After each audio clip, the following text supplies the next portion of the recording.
that as a solution, they encouraged farmers to save. But my question here is how saving is solving the issue of access to finance or collateral. Because even though you save, the bank will ask you a collateral if you need a loan. Thank you.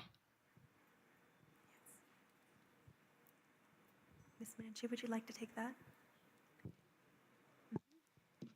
I believe the question was to you. Yes, how certain is the financing access for farmers? I think what I said is that the issue of farmers accessing credit or capital is one of the challenges that we have had as a country.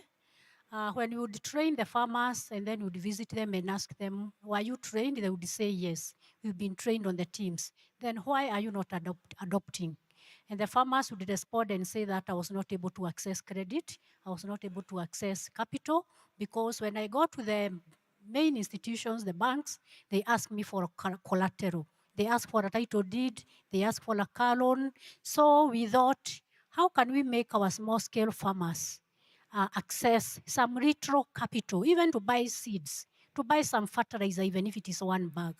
And we thought the government can be able to give some revolving funds to the farmers, but how do you give a revolving fund to individual farmers? So the idea was, can we bring these farmers together from those small groups? So we've brought the farmers together to form a cooperative for savings. And the farmers join the cooperatives when they are in the smaller groups.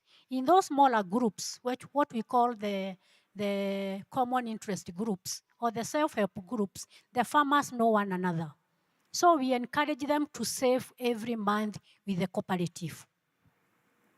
Once they save, the government will also is providing some grant to these circles or cooperatives. So the farmer will be able to borrow against their deposits, and then the government ensures that we have given a grant to the circles, and then instead of being asked for collateral, because this 1,000 to buy seeds and other inputs required, they can be able to get that from those and other inputs required. They can be able to get that from those world level. Thank you. Thank you. Yes, we can take just one more question. May I ask for a colleague with a microphone?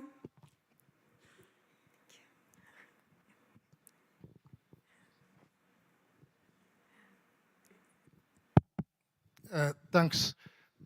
My name is Neguse. I'm from Kabi.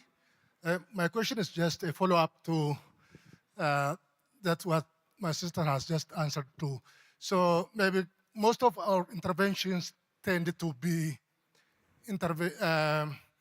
short-term projects that try to relieve farmers' deficiencies or farmers' deficiencies or difficulties or barriers to financial resources.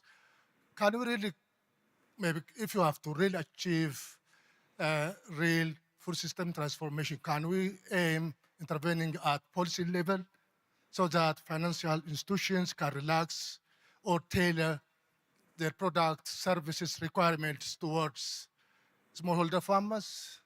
So I think the main problem is most of the revolving funds and similar interventions are just short-lived.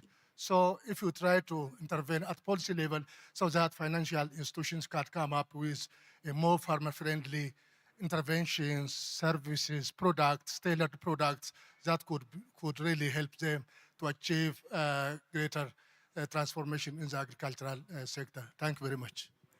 Thank you for that important comment of intervening at the policy level as well to really achieve transformation. Thank you.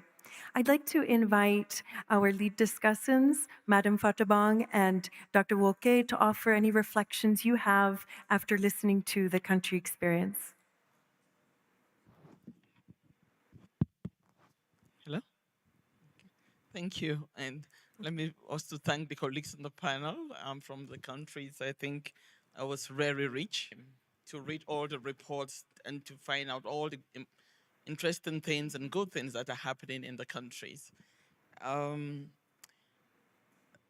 My reflection, just listening to the colleagues in the panel and the guidelines that I spoke about earlier, I mentioned 4, governance, leadership, and coordination. I think from all the panelists, they've spoken about the importance of having strong political ownership of the CSA agenda. And that political ownership is translated through policies, as well as having the multi-stakeholder coordination that is necessary to bring the climate and food agenda together. So I think that's really important. They spoke about the policy alignment and coherence as well. Again, the food and climate policy should align and not be contradictory. So it really responds to the guidelines, and I am really encouraged. The second aspect on investments, I think most of them mention the projects that they have in the countries. What stood out for me, and I thought that was really interesting.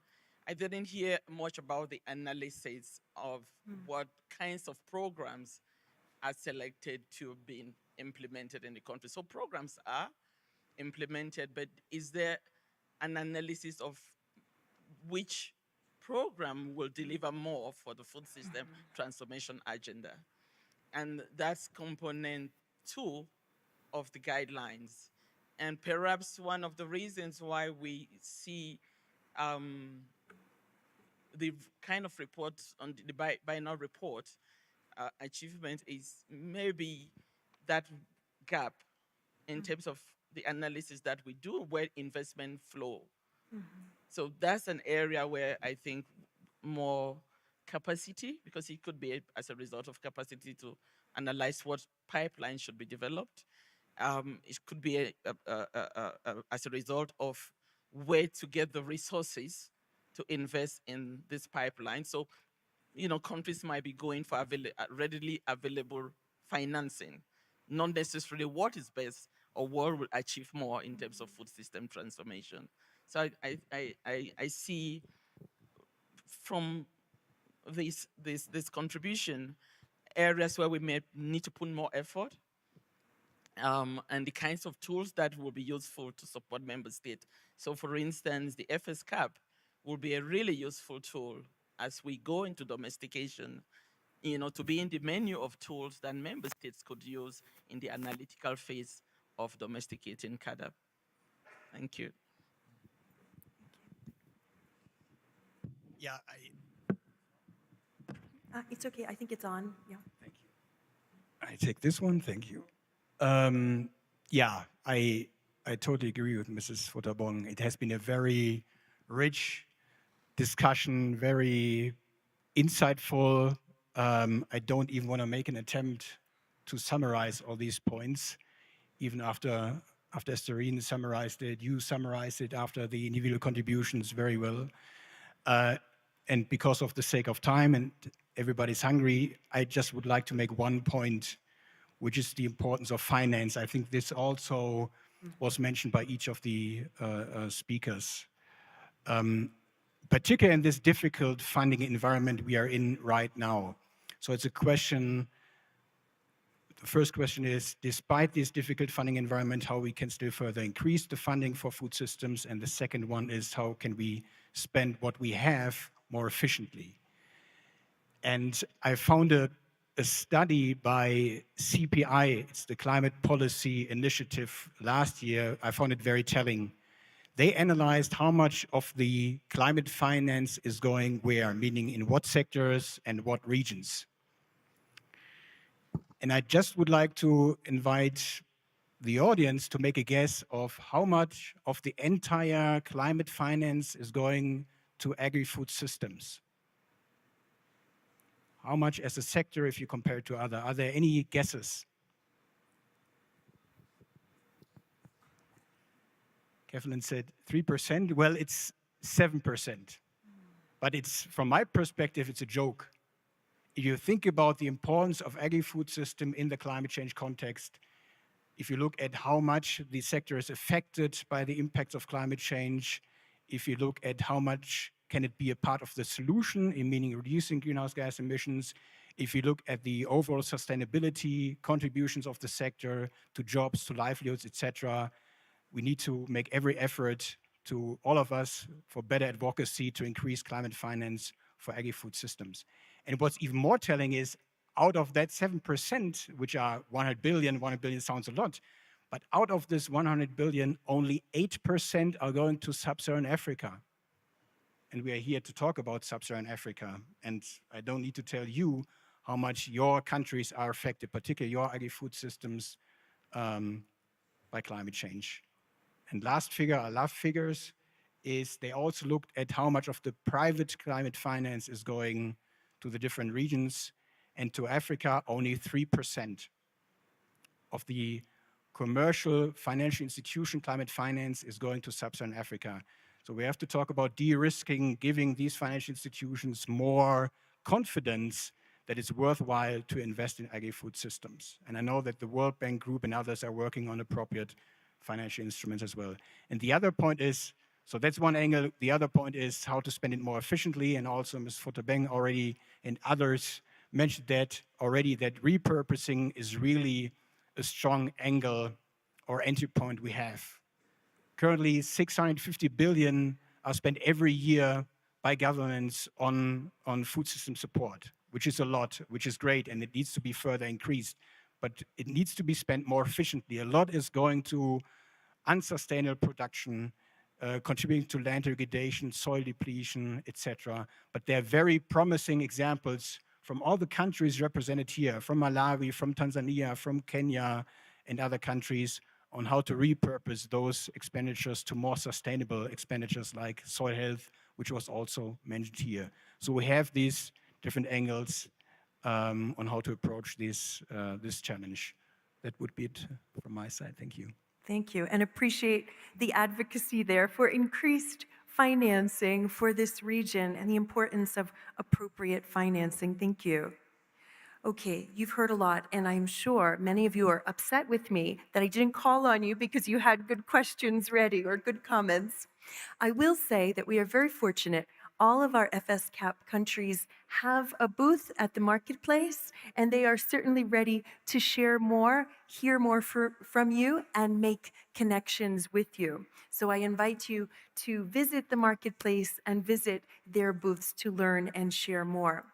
Certainly, we've heard integration does not happen automatically, but these very countries are examples of progress that can happen.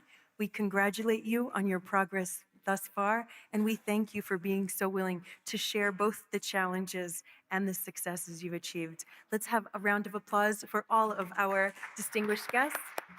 Thank you. All right. I am also the one to announce lunch. So lunch is coming just now. We'll invite you with our ushers. They will show us where lunch is. I ask that you come back here at 2:30. That is in just over 1 hour. During that time, the marketplace will be open for the second 30 minutes of lunch. So starting from 2 p.m., the marketplace will be open. I have a request for a photo for this distinguished panel, so I will step aside and see you after lunch.